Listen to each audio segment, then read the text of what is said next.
recognized as safe.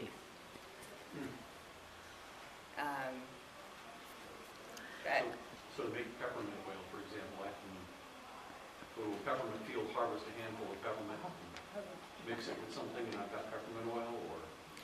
well, it's Do you make it at it's home, steam. or? You can. It's steam distilled for the essential oil. Oh, okay. Okay. Yeah, I had no idea. So. Right, but there are Everybody else here probably knows, synthetic oils which they get the oils from the plants through different. I think it's hexane and different chemicals, which how they extract the oils from the plant. So those are mostly used like in perfumes, like fragrances, and mostly like in the cosmetics industry. Whereas the steam distilled is, it's just by water. It's taken out. And a big problem with that they can't get all of the chemicals out of the oil once they used it to extract from the plant. Then those residues of the chemicals are still in there. And that's the same like with being organic or not. It's how the plant is grown and where it's grown in the world really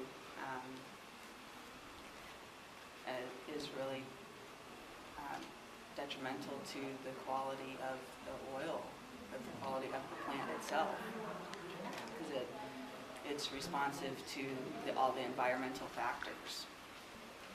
So it pays to do a little bit of research. Or to listen to you because you've done a little bit of research. Or maybe a lot of research. Right, well, okay. yeah, it is pretty tricky to find out, because there's no governing agency here yet. So do they list on the package what method of distillation is used, if it's steam or chemically? No, not here because they don't have to. So how do we know what we're getting, what we're paying for? That's why You have to ask. You have to ask the companies, because, and then it is tricky because, well, like you ask, if you ask an essential oil company, they're going to be like, oh, ours is the best. Of course it is, everybody's going to say that. Good question. Do you know of a website that you could go to that would grade these companies? There is. That's Essential Oil University, I believe. It's Dr. Robert Pappas, and he does essential oil testing. And so you can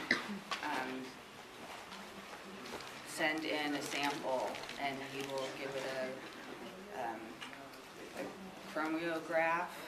It's like a fingerprint of the oil, and it's this big graph, and it shows every little bit and like how much of each component of the different chemicals that the herb is made of. And so if it had pesticides and herbicides, it would show up in the graph, and that's really important because the herbs are so condensed and they're so strong that if there was all that herbicides and pesticides in there, those are in there condensed too. And so that gets on your skin, or that gets into your system too. If somebody says a little is good, then more is better, can it get to the point where it's toxic by using too much? Well, with everything. So when you use these, is there a recommended amount that you should use if you get a bottle of essential oil? Or? I think, well, there is no governing agency or anything, so there is no standards in this country. In Europe, they do. There is governing agencies, and the oils are more. Their standards, like the chromographs, are all for the in the European pharmacopoeias for the medicine. So it's like this has to have so much of this component, so much of this component to be acceptable for the medicine making. manufacturers put a suggested dosage on the bottle when you buy it, for whatever purpose you're using it for. It's not really like medicine, really. I mean, I'm not a doctor. I can't, you know, and people who make essential oils, and I don't think most of them are doctors, or they, you know, can't prescribe Right, yeah. stuff. So, but you just, I suggest just to be cautious. Just start, if you're going to be using essential oils, just start out with like 1 or 2 drops at a time. Common sense. Yeah, right. There's definitely And benefits that's in it. with but- the creams. They're all. That's why it's the creams are so great, because it's all already all measured out. You know, so it's just, you just put it on. You don't have to count drops or anything. It's just all ready to use. Okay. So we have 2 minutes left. Juniper, the juniper cream. It's abundant. Juniper is abundant in the northern hemisphere, but the essential oil is mainly produced in Hungary.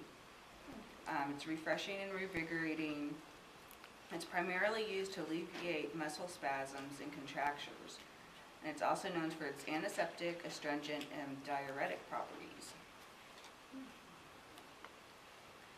And so it's a natural warming cream, and it's great for athletes to put that on to warm up, like even before you exercise or after, and you just rub that on. Relieves tension. You mix it with the chamomile? And you could. Any more questions? Well, I have a question. I understand the standards are different in Europe, and so how does that tie in with the GMOs? I mean, I understand that a lot of European countries have banned GMOs. So I know I would feel better myself buying an essential oil from Europe that's grown in Europe. I mean, because since there's no standards in the U.S., you can't trust it. Well, right, and asking for like the chromiograph of the essential oil, because it will show up in the different components of like what it is made of. Because you can't just take one part, like with like eucalyptus, the main ingredient, they took that, it's like 80% made up of this one chemical, and they took that out and to use that, and then they found out that they can't, it just doesn't work as well without that other 20%. So they can't do that like synthetically, like it just doesn't work. So it needs like the whole component. It would show up in the graph. Well, Emily, thank you very much for the information you shared today. Westerners, there's got to be a lot more to talk about, but we only have 20-minute sessions, so we can have a few minutes to transition the room over and move everybody to the next seminar and bring the people in here. So Emily will be around for a little while. You can talk with her outside, ask a few more questions of her. Our next seminar in here is Ann Waters. Would you like to know more about GMOs and organic? So you can stick around for that. Room 3, Gina Wilson.